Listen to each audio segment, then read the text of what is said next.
we've got Lynne Forman from Associated Foods and Linda Wood from Marks and Spencer's.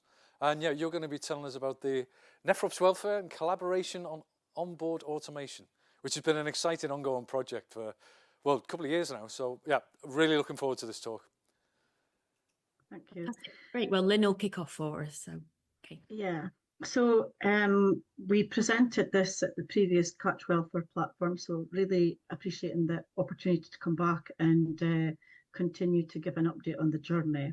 So thank you for having us as part of the events over the next 2 days. I'm Lynne Forman, as Mike said. I work for Associated Seafoods. We are a seafood producer based in Scotland who is a procurer of Nephrops, which becomes scampi that is supplied into the M&S supply chain.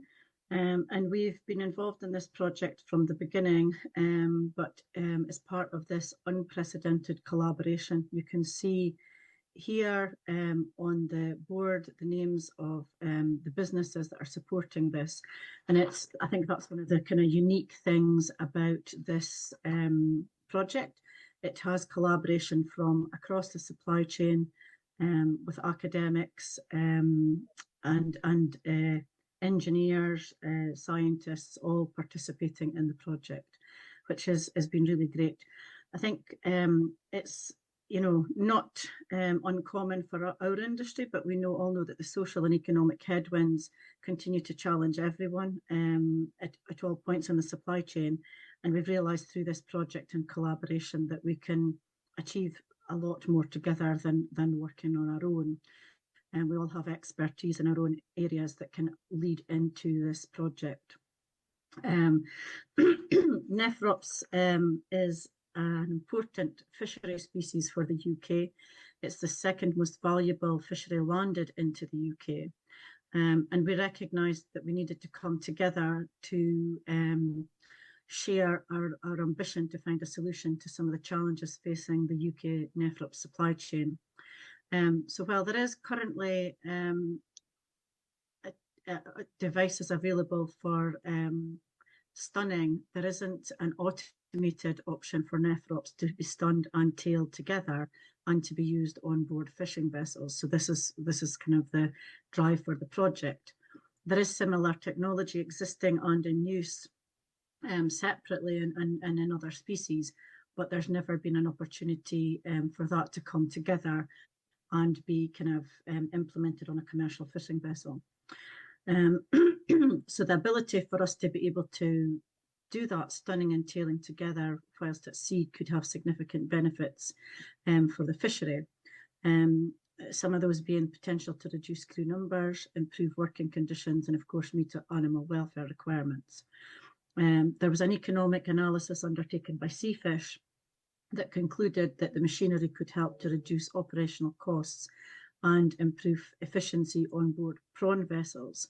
Of course, these vessels are challenged with all of these areas and continually looking to continually improve and drive developments that would help these key areas of concern and challenge for them. Sorry, next slide, Linda.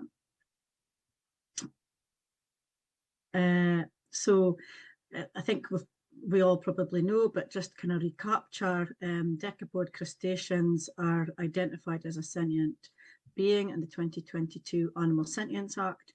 And so seafood companies are also now under increasing precedent scrutiny to look at live tailing with stunning rather than without, and being asked to meet obligations to humanely dispatch these animals at point of capture, which is hopefully will be the outcome of this project in due course. Shoppers can see instantly now which supermarkets and seafood brands are acting responsibly, and that's even ahead of any legal requirements to do so. You can click on various campaign websites and you can have a host of information at your fingertips. And Linda and I were both part of the Catch Welfare platform in person, and it was great to kind of see so many actors working in this space. Okay, so Linda's turn. Yeah, okay. So, why did we pick Nephrops, and how did we get into this agenda, really? So, we had been fortunate enough to be introduced to Optimar a couple of years ago, and we decided as Marks and Spencers to go out there for a week to look at animal welfare and what was available already, and what had already been sort of happening and what was already in place. And we took along with us our supply base, which was a fantastic thing, and everybody signed up to it pretty quickly. And actually, during that week, we were really inspired to see how there were certain fisheries had just adopted the technology, particularly around farmed aquatic animals, but we saw quite a few wild vessels as well, which had also adopted the electrical stunning method prior to dispatch of the animal. So we were quite inspired by that, and it was a great week, and we met some fabulous people. Shrimp Welfare Project were one who were specifically focused on shrimp, and we also had in the back of our minds at this point the work of crustacean compassion and how we really needed to prioritize decapod crustaceans as a sentient being. So we went there with lots of questions and came back with lots of inspiration and ideas. So that was a fantastic opportunity, and that, I guess, got us kick-started on the seafood welfare agenda, but specifically in decapods. So we looked at all our decapods and how we look after them at the moment, and some already had a good situation. So brown crab was looked after very well, electrically stunned on land before cooking. But we felt that Nephrops of all the species had a pretty raw deal, really, where we were removing the tail from potentially a live animal, sometimes on board a boat in very challenging circumstances. So we decided that we were going to pick the hardest possible challenge and try and tackle that one first. So really on the back of that was a March, and then in the May time, really, we then got together with a group of individuals, interested parties at the Fishing Skipper Expo in Aberdeen. And we came together, really, and everybody had different problems they were trying to solve in Nephrops. So the Irish fleet in particular, they were trying to solve problems of, well, I've got transit visa people on my boat, I can't fish within 12 nautical miles. I need lots of labour on my boat because it takes me a long time to remove the tails from these very small langoustines. Wouldn't it be wonderful if I could automate that? But I can't automate it because the langoustines are moving around when we're trying to remove a tail. So it was just a great moment where great minds came together, and we were like, well, we can help you with that. We're really looking to move to an electrical stunning situation for a Nephrop. So if we did that on the front end of a tailing machine, could that be something that worked for us all? So we formed a group. We asked Fizz to lead for us to be able to coordinate us all together. And we brought in all the experts, really, the slide that you saw at the beginning. So we wanted to do this work with an eye on, obviously, my priority was welfare, but we had to consider what the fishermen needed and wanted as well. And then it had always had to be based on science. So we had to make sure that we weren't causing the animal more harm than we were preventing. So we enlisted the support of Amaya from Stirling Uni, and we carried out our first scientific trials, really, on the Nephrop with the stunning machine prototype. And we did the work. It was very cold that day, as you can see by the picture. We did that work really to prove that we would be able to effectively stun a Nephrop prior to then removing its tail. Initially, we set out to stun, and then we very quickly decided that we needed to go stun to kill, because we could not have a situation where a Nephrop would be stunned and then wake up again prior to gain consciousness again prior to then having its tail removed. So we did this work, and we did all the EEG work, and Amaya documented that as paper. And at the same time, we also needed to make sure that the quality was not compromised. So it would not be a successful project if we managed to electrically stun the Nephrop and save suffering there, but actually damage the meat texture. But we had really good results with that. We didn't see any difference, any negative effect whatsoever on the meat quality. And so we were satisfied at that point to take it on to the next stage. So the next stage really was, well, how do we now make a stunner that's going to be fit for purpose to use on a vessel at sea in rough conditions through winter months? It needs to be robust. What's the mechanism we're going to use to remove the tail? There's various ways you can do that: squeezing it, guillotine type operations, prizing it apart. And we needed to find something that was going to be robust enough to work at sea, as well as really easy to operate. So you didn't need to have a full-time engineer stood by the machine all the time, because that just wouldn't work for fishermen. So that's taken a huge amount of effort and cost. Optimar have been our partner there. We had to secure IP for a machine that had previously been in development many years ago. So it all took quite a lot of time, a huge amount of patience and determination to keep going on this. And now we're at the stage where I think I actually had a conversation with them this morning. Next week, it looks like we'll actually be doing trials now for the first time on the kit in Norway to take the tail off. We can't just do that with a Norwegian animal. It has to be one that we're actually dealing with in the UK. So at the moment, we're just trying to figure out how to export something to Norway from UK. So there's challenges at every step, but it's certainly shown a lot of ingenuity and patience from the group of individuals involved. So they're happening next week, hopefully, test trials. And then once that's done and we know that the machine will take the tail off successfully, we will then ship the machine over to Northern Ireland, is where we're going to do the first trials, and we will be trialling over winter months. So we think that'll be just the back of Christmas. It will be completed by the end of March, and we're going to put a single lane electrical stunner on board a boat with a tailing machine, with a full crew, send it out on a full trip multiple times, and with a Maya on board as well to validate the science behind that we're doing the right thing. And then subject to that being successful, which it will be, and I think the fishermen will be fighting to never let go of the machine at all, we will then move into the next phase, which is actually turning that into a full deck layout for the boat. So it's not just single lane, it's then multiple lane machinery, so that they can get some efficiency in there as well, because there are, as Lynne said already, there are significant advantages to a boat that can automatically remove the tail of a nephrop. The labour savings in that alone are quite significant. So that is something that the boats are very interested in, and it is also very important to them because that helps with the payback of the machine and the investment that they would then need to make. So we're really proud of this. I do think that this is really pioneering, I think, for the whole demersal fleet, actually. Now that once we deliver this in Nephrops, I think finfish will be a piece of cake by comparison. The way people have worked together on this has been really fantastic. The energy and enthusiasm. We've all thrown our hat into the ring.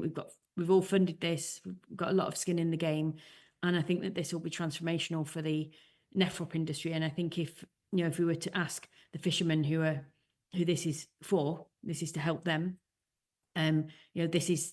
It's no overstatement to say that this is an essential introduction into the nephrop industry to help save that industry. Those boats at the moment are really struggling, either through labour costs or can't fish within 12 or transit visa restrictions. And this, actually, by focusing on the improving nephrop welfare, we've inadvertently been able to really impact on so many different benefits to the boat, that this could be what stops some boats decommissioning. So we're really proud of that. And so we're heading towards the finish line, and we can't wait to see it on the boat. And by the end of March, we'll be done and proven, and then we should be in a phase where people are looking to engage and snap up the machine as fast as possible and get it on board their boat. So we need support there from government and funding to help people access that. So just a big thanks to FIS. So FIS led this for us.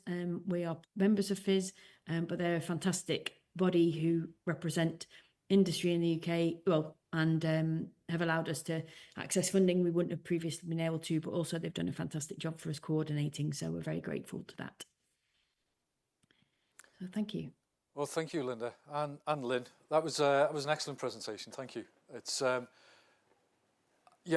Cara's done a fantastic job coordinating things, but you've done a fantastic job, you and Lynn and others. I know Tom's been involved as well, getting this pushed forward. I mean, it's been a huge collaboration, and it's been to me, it's been an inspiration. I think this will really be a landmark case on how industry, science can work together and to solve a welfare problem, which was also a critical problem for the industry. So I think you've done a fantastic piece of work. Now I know funding's been a challenge throughout this project. Is that resolved now? Yeah. Okay. Yeah, we did get some funding. We got probably just short of 50% funding for the project. And then the other people on the first slide have all contributed the rest of it. As we go along, there's always some new costs that pops up that we need to go back into our piggy banks for. But yeah, we've pretty much done that between us, really. It's probably been a total cost of about 250k, I would say, the total spend to get this far. But yeah, so we've all put a lot into it, and it's, you know, it's not going on a boat that's actually even in the Marks and Spencer supply chain right now. Okay. So we, you know, that's I guess all Lynne's supply chain. So that's hopefully that's a demonstration of we're doing this for the good of the industry, and Northern Ireland were best placed to put it on boat quickly. They've got a pretty clean Nephrop fishery there as well, so they rely heavily on Nephrops for scampi. So yeah, so we're backing something that's good for industry, but once we've proven the concept, we absolutely expect that to be adopted across the Nephrop supply chain, really. So yeah, funding's been difficult. It would be wonderful, wouldn't it, if we just, oh, that's fine, you got a grant for 250,000, get on with it. So had we had that, we probably would be about, I'd say, 6 months ahead of where we are now. Yeah. But that's about all. We would have just saved time, would have been probably the benefit of that, and maybe slightly less stressful for everybody. But well, but I was just going to say, sorry, again, though, that's the key bit with the collaboration and the group of people that we've got there, because we've kind of all worked together to try and find ways to be able to financially and, you know, practically support the project. And I think that breadth has been very important for its success.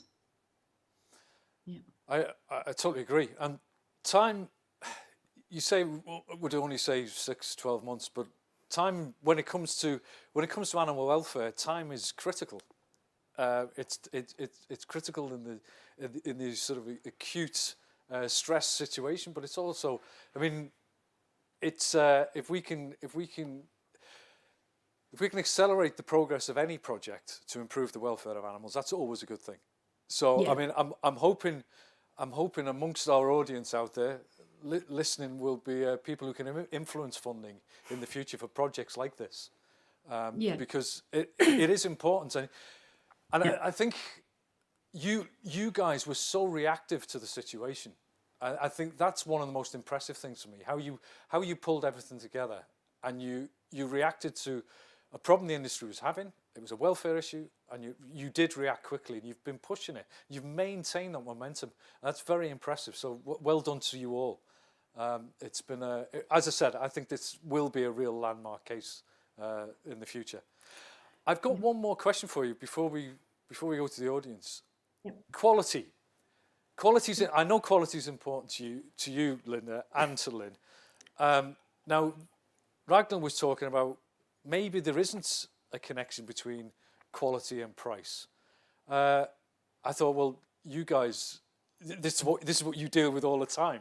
Can you give some feedback and some comments on that? Lynne, do you want to go first, or do you want to?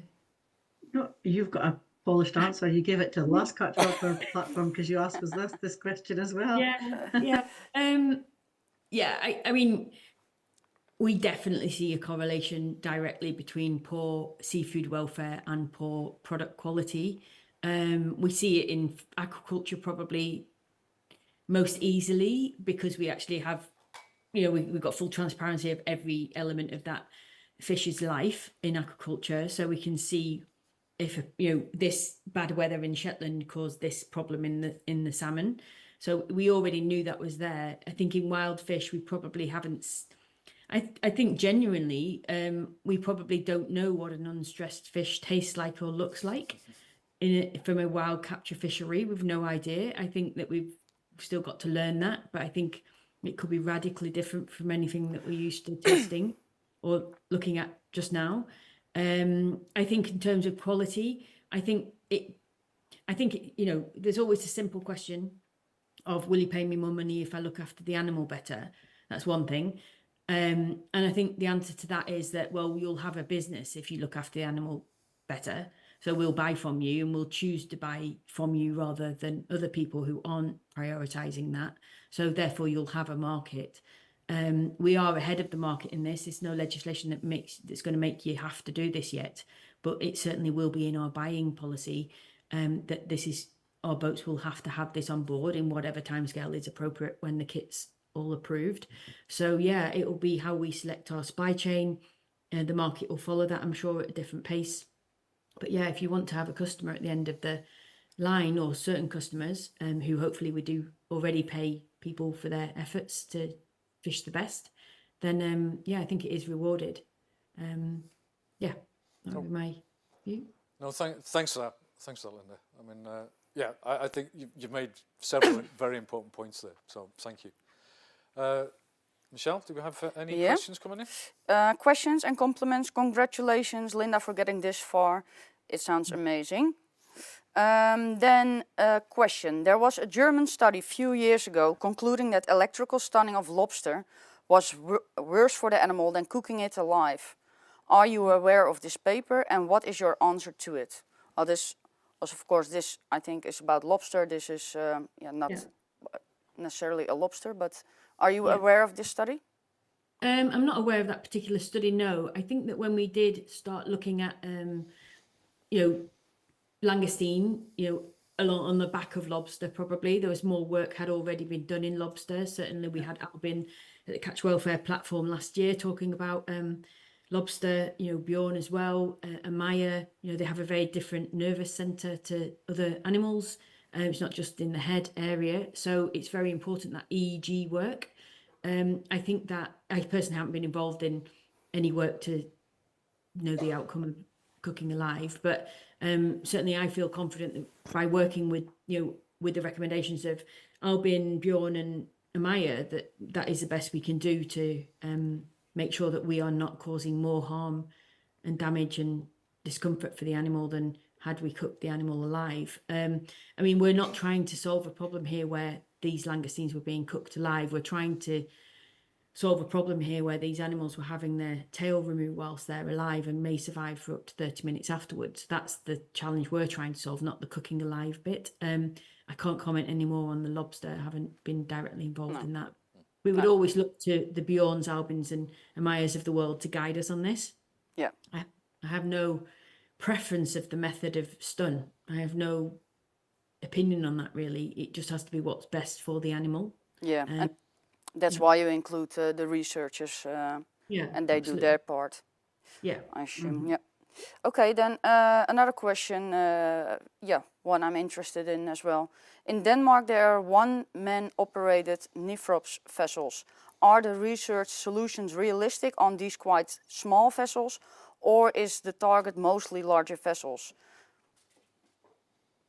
And by the way, tailing is also not necessarily the norm in the Danish fisheries. Same for in the Netherlands, it's also not common. But yeah, we have this live in the UK fishery. So we've got Northern Ireland, west coast of Scotland and east coast of Scotland.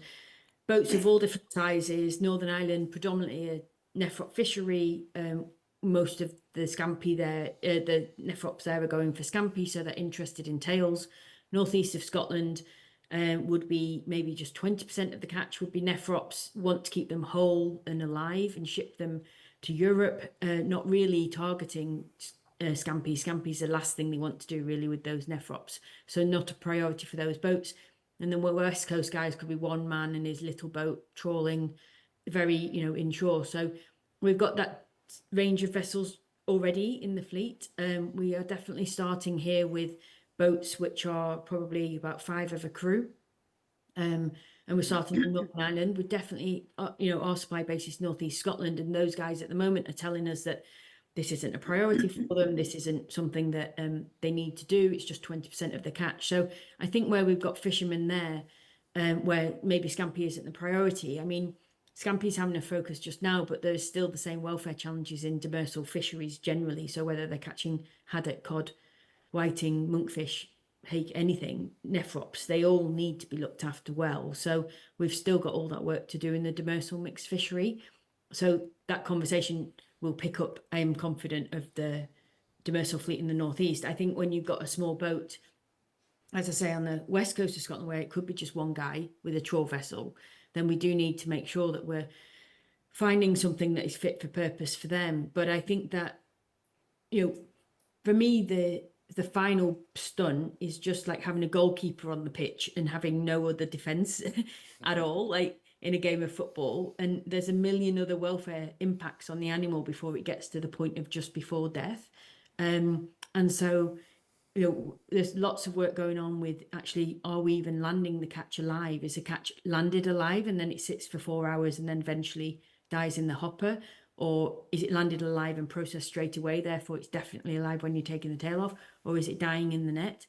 So I think we have to look at all of those factors. And I think, we will prioritise the boats where they've got a higher percentage of catch that is landed alive. Yeah. That, and they might not be those little inshore boats, but they might be, because they might be the creeling boats as well. So, but those creeling boats might exclusively sell their langoustines whole live to Europe. So there definitely is not a one size fits all. I think there's at least 3 species. I think as well, Michelle, like we've said in one of the last slides, this is only the beginning. So we've already explained why there's so much kind of other areas to be looked at, and such a diverse kind of range of challenges. And even for the equipment manufacturers and the working effort that they've been putting into that will just continue to evolve, and it will, as technology and kind of understanding progresses, then so will the equipment and the ability of that and what size that needs to be able to do that job safely. Because that's the other important bit. It has to be, safe and kind of the correct, format and ease of use and all of that for the crew welfare as well. So, there's many angles that need to be considered, but that's one of the reasons why we say this is only the beginning, because this will be a project that will continually improve and develop as we carry on. Yeah, that's understandable. Already in the risk assessment, in the breakdown, we saw there's a lot of diversification also in the Nephrops fisheries, so a lot of work to be done still. But you guys made a good start, I think. I think you already answered this question. Are you looking into doing similar projects for other species? Well, as Lynn mentioned, demersal fisheries are next. I know that Hans and me are also involved looking at flatfish species. And there's quite a bit going on, but they all require their own approach. I think there's a huge amount going on, and it's not just in that final stunning stage. It's there's a lot now going on in FLOMO technology, smart trawl technology. How are we stopping catching fish in the first place that we should leave in the sea? Is the catch now? Fishermen generally are doing shorter tows than they were doing before, so they're landing a lot more live fish than they used to anyway on deck. So how do they even feel about that? When you ask a fisherman, that's not great for the crew. The crew have got these big fish sometimes leaping around, and that's hard to handle for them. So they're benefiting from the fact that they can do shorter trawls, but then they've got very lively fish on board that they're not used to having. So then they're now looking for handling solutions for, well, how can I manage this very lively animal? So they're now more motivated to talk to you about stunning of them than they were before, because they never used to see a live fish come on deck before. So, and they're definitely figuring out that they can get more money for a better quality fish. So if it doesn't die in the net and it isn't battered and trawled for 6 hours, they're going to get a better price for it than if it comes on board alive and it's dispatched really quickly. So, fishermen are some of the smartest guys around in figuring out how can I be more profitable.